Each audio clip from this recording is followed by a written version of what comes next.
Inter Miami clinch MLS playoff spot with Luis Suárez double. Inter Miami clinched a slot in the 2024 Major League Soccer playoffs after triumphing 2-0 over FC Cincinnati on Saturday night in Fort Lauderdale, Florida, thanks to 2 goals from Luis Suárez.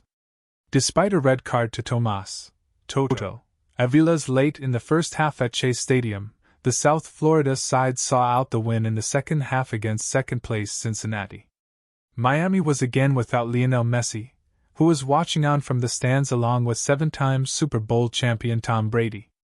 Messi has featured in just 12 of Miami's 26 MLS games this season and is still recovering from an ankle ligament injury suffered in Argentina's win over Colombia in the Copa América final on July 14. Miami coach Gerardo, Tata, Martino said Friday that Messi would return before the end of the regular season. The Herons returned to the postseason for the first time since 2022, after failing to qualify last year when concluding the campaign in 14th place on the Eastern Conference table with just 34 points in 34 games. The top 7 teams from each conference qualify automatically for the Round 1 best-of-3 playoff series, which kicks off on October 26.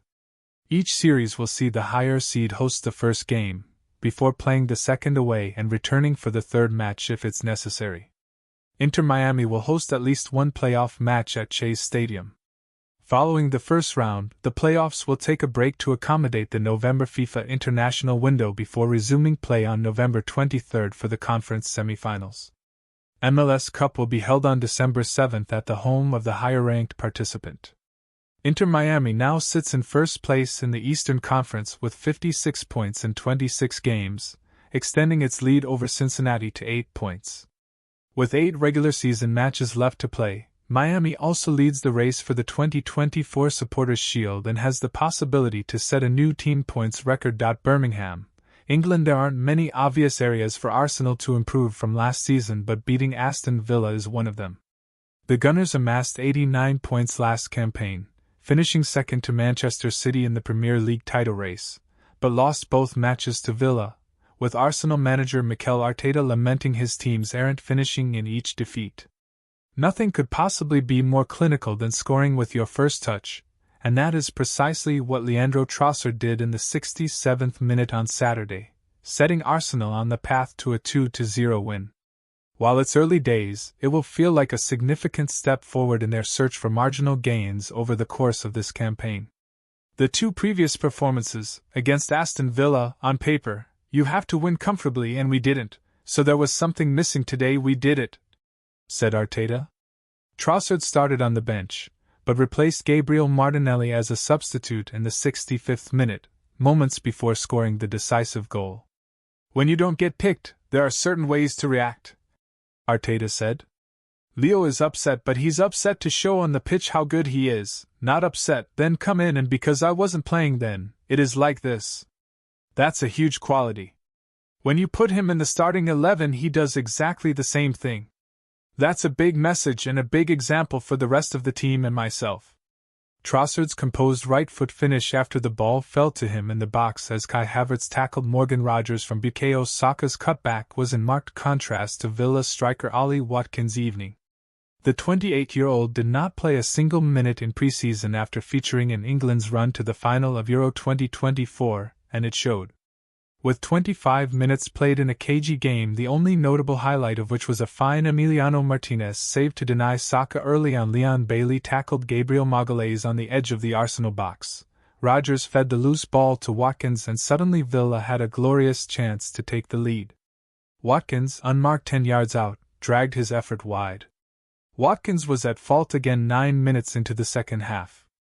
Amadou Onana's shot deflected off Gabriel and hit the crossbar with Watkins first to react. 4 yards out and with a gaping goal to aim at, Watkins could only steer his diving header within the range of goalkeeper David Raya. Nevertheless, it was a stunning recovery from Raya to get back to his feet and launch himself to his left to repel Watkins' effort with a strong hand. When we had to rely on certain individuals we did, like the situation of David. That is an unbelievable save, Arteta said. When we made the changes, the impact they had was tremendous. When the team starts to be equipped that way and starts to be able to navigate through different contexts in the match, it becomes a team that can win in every place. Today we showed that. Trossard, meanwhile, occupies a curious position in that he is not a regular starter but is probably the best finisher Arteta has at his disposal. That is just one reason why the clamor for the Gunners to sign another attacking player before the transfer window closes has continued to grow. But this was another occasion that will likely convince Arteta to go with the options he has unless a top target Nico Williams at Athletic Bilbao is of particular interest becomes available in the final week. Yet, super sub is a role Trossard seems to thrive in.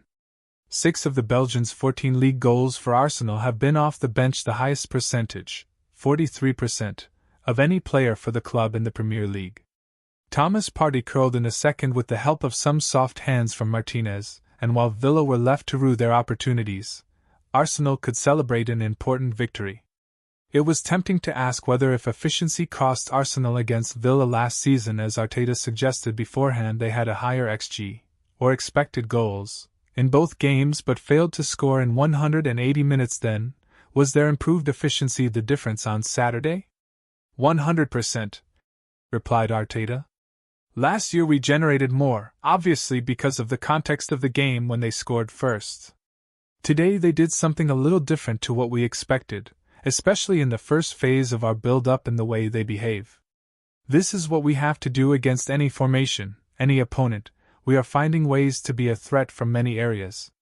That's a big compliment for the team. Further tough tests await. With Brighton fresh from beating Manchester United up next weekend before back-to-back away games at Tottenham and City, Arsenal's ability to stay on track on the road faces a stern test. But they can point to a clear sign of progress by beating Villa, and that is a welcome boost just 2 games into a campaign in which they believe breaking the 90-point barrier is essential to beat City to the title.